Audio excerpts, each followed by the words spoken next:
So, lads, today we're going to be talking about the Chicago Sky. And look, if your team loses a game, just like in real life, you know what? You know what's always good? It's always good. It's always good no matter how bad your team are doing when you see your rivals doing worse. It's always great. Like, as a Leeds United fan, I obviously take a lot of joy in seeing Leeds United win. But after Leeds United winning, I take the most joy in seeing the red side of Manchester losing. Like, that's something I really, really enjoy seeing. And if you guys agree with that, it's always good to see rivals and rival fans losing their mind, subscribe. We're trying to hit 47.4K by the end of the day, and we're 11 subscribers off. Because I grew up as a Leeds United fan in Ireland. Every single person in my class was a fan of Liverpool, Arsenal, or the red side of Manchester. And the red side of Manchester won absolutely everything. They won everything. But then in 2020, we got our first championship title. And in this year, we got to celebrate winning the championship. We haven't even been in the Prem. But you know what's great? Seeing all the fans of the red side of Manchester finally losing. And that is, again, a story. Because you know what's great as well? Seeing the Chicago Sky fans crash out over the coach. And Teresa Weatherspoon, she was a miracle worker. Teresa Weatherspoon was a miracle worker. I mean that. She was a miracle worker. It's like she had a team that had nowhere near this basketball ability. And by the way, Teresa Weatherspoon was not a very good basketball coach, but she was a motivator. I believe Tyler Marsh is a good coach. I actually believe that Tyler Marsh is a good basketball coach. The problem is that this Chicago Sky team does not need a good basketball coach. You need a motivator. You do not have the talent. I'm sorry, you do not have the talent to play half-assed. Angel Reese does not have the natural ability to not be the hardest worker on the floor. She's not being the hardest worker on the floor this year. Kia Nurse is not very good. Kia Nurse, by the way, came off the bench for the worst team in the WNBA last year. The funniest thing is about all this, like Sloot, by the end of last year, Sloot became unplayable. She became unplayable for the New York Liberty. You're paying her a max contract. And you got rid of Kennedy Carter because you were scared free agents weren't going to sign. You signed Sloot and Kia Nurse. You got rid of a top 10 player in the league to bring in Sloot and Kia Nurse. And Teresa Weatherspoon was a damn miracle worker. And there's a reason why this coach, nobody. You could have Phil Jackson and they're not winning the game with this team. You could have Phil Jackson not win a game with this team. Because you have got Ariel Atkins, who clearly does not want to be there. She does not want to be there. You have got Angel Reese, who's regressed massively. She's not playing defense. She's still an elite offensive rebounder. She's still the best rebounder in the WNBA on the offensive end. She finished a little bit better today, but she's not playing defense anymore. Camila Cardoso she's Camila. She can score. She just plays with zero motor. She is what she is. Beck Allen, nothing against you. Onion Were seems to have regressed massively. Not even close. She is not even close to being the player that she was. Maddie Westbeld doesn't play. Obviously, Van Lith was injured. It's not like they're going to make a difference. Rachel Bannum's, you know what you're getting with Rachel Bannum. But, Rachel Bannum was barely getting off the bench last year for a bad Chicago Sky team till injuries. Mariah Jefferson obviously wasn't getting any look in till injuries. Their best player, and I mean this, is Beck Allen. She's been fine. Elizabeth Williams is one of the best bench bigs in the WNBA. Elizabeth Williams, no flaws there. No flaws with Elizabeth Williams on the year. But, this is... I thought they were going to be good because of how good their bench is. And I stand by, their bench is pretty good. But their starters are... It is the worst starting five in the league over the last 2 years. And there was a stage that the Mercury were starting Celeste Taylor last year. There was a stage that the Sparks... I can't remember who the Sparks were starting. The Sparks were starting Lee Yaru, I'm pretty sure, at one stage. They are straight up... it is the worst starting five we've seen. And they're turning on the coach because the coach is trying to coach basketball. You don't coach this team of basketball. And in fairness, maybe Teresa Weatherspoon does know more about basketball. Maybe Teresa Weatherspoon knew the only way you could win that she could win games with this team was by dragging teams down to their level. Maybe Therese Weatherspoon knew. Therese Weatherspoon might have known, She might have known that that when you don't have the talent, you've got to drag teams down to their level. And when they drag teams down to their level, they did it by rebounding. They did it by gritty defense. They did it by slowing the game down. The problem is that this Chicago Sky team are trying to play defense. Are trying to be just a normal basketball team. They're trying to be they're trying to play somewhat attractive basketball. They're trying to have a system. No, you just drag teams down to your level. You're trying to drag teams down to their level. And the problem is that any adjustments Tyler Marsh is making, Tyler Marsh is he's making adjustments based on basketball, and he doesn't have the personnel.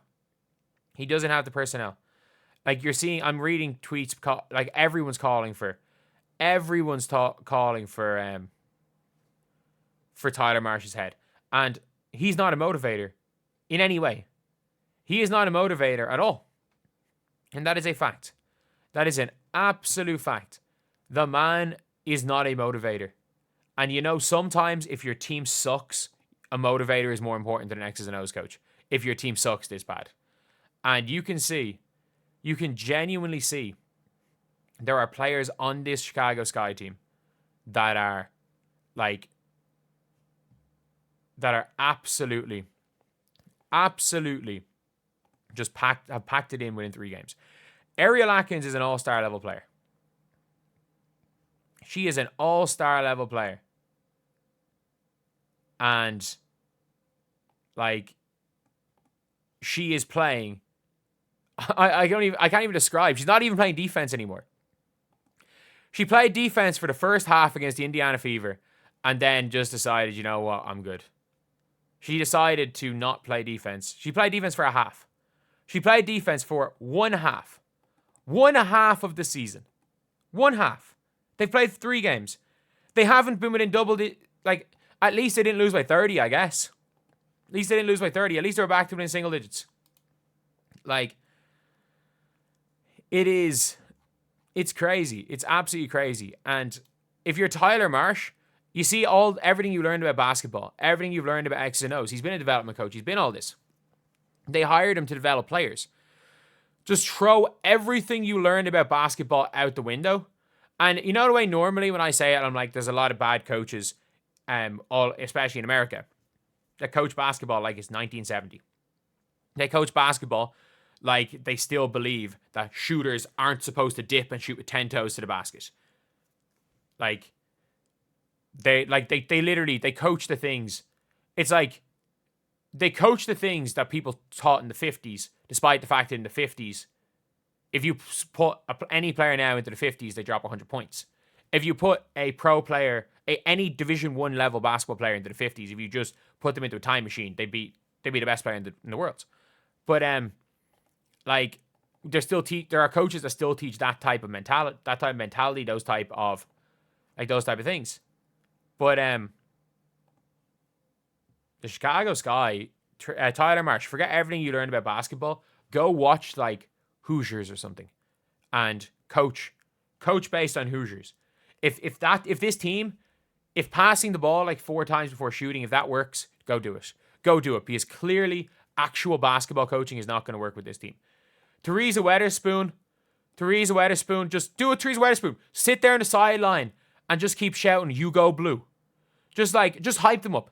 Just be a hype man. Be a hype man. It can't get worse. It can't get worse. And the first thing you do is you call Kennedy Carter because you have I'm pretty sure you have the salary to take on Kennedy Carter's minimum contract. You call up Kennedy Carter, and if Courtney Vandersloot says, "I'm leaving the team," if Kennedy comes back, go, "Okay." And he goes, "Okay, quit." Because this team does not need Courtney Vandersloot. And by the way, trade, we've seen enough. One of Angel Reese and Camila Cardoso needs to be traded at the end of the season. You're going to get a top pick for one of them. It's going to be Camila Cardoso because 1, she probably fetches more trade value. 2, Angel Reese is more valuable to your team just for promotion. You trade Camila Cardoso. you are probably giving the Minnesota Lynx a top 3 pick. You go to a team like the Valkyries. The Valkyries look way better than you guys, by the way. You have Camila Cardoso. If you end up, because of how well the Connecticut Sun did last year, they're probably going to win 8 or 9 games on the year. They're not going to be in with a chance at the top pick. So if you end up with the 4th or 5th pick, if you end up with pick 4 or 5, then you're good. Picks 4 or 5. If that's what you end up getting, you maybe, if you are dead set on getting Lauren Betts, which I don't think she's going to work either, but let's just say you're dead set on a player, go and trade them. Go and start the rebuild already. You don't have your 2027 pick. You don't find a way to get your 2027 pick back. The Mystics, change the Mystics timeline. And I mean this. Go to the Mystics and try get the Lynx pick. Go get the Lynx pick that they traded to them, which will be like pick, I don't know, 12, 13. Go get your pick back and take pick 13 for Camila Cardoso. Because you want your 2027 pick. Because this team is going to be garbage again next year. And you've already screwed up again by giving the Mystics your pick. And either that, and then maybe try get another first for Cardoso. Give the Mystics Camila for a whole bunch of stuff. Or find some weird 3-team trade or 4-team trade. Some crazy trade like what happened over the offseason with 4 teams. Find some way of getting Atkins and Camila Cardoso off your team and getting a first-round pick next year, getting your own pick back in 2027, and getting, the rights to your own pick back in 2027, and maybe another good young player. Find some way of getting off those 2 players. Because you literally are going to have to pay Ariel Atkins a max. Otherwise, you gave up Citron and your 2027 pick. And I'm sorry, this team needs so much. They need so much to be good in 2027. And it's a win now. It's a win now team. The team is in win now mode and they stink. They don't have their own pick this year. They don't have the rights to their own pick next year. Like they mortgaged their future once for Marina Mabry, and then for some reason they mortgaged their future for Ariel Atkins. And again, hindsight's 2020. I thought this team was going to be decent because I liked Ariel Atkins last year. If you just watch Ariel Atkins versus the Fever, watch Ariel Atkins play last year. This is a half-assed Ariel Atkins, and they're calling out. They're going at the coach. This coach, like Tyler Marsh, what can he do? What can he do? Like, you hire someone from the damn military or something. You know what you should do? Get the team doing team building exercises. Get them playing mini golf or something. Hire Christy Sides as an assistant. She's a great motivational speaker. At this stage, hire Christy Sides because this team does not need a basketball coach. They need a damn motivational speaker. Have a therapist on the side as well. Like, this is not basketball at this stage. This is not basketball. Like, they're that bad. Like, you cannot tell me a team with Angel Reese, Camila Cardoso, and Ariel Atkins with Elizabeth Williams off the bench and Beck Allen should be the worst defensive team in the WNBA. They shouldn't be. Because X's and O's wise, you can say, oh yeah, this is a better team than last year. Player for player, this is way better than last year. Way better team than last year. But still, it's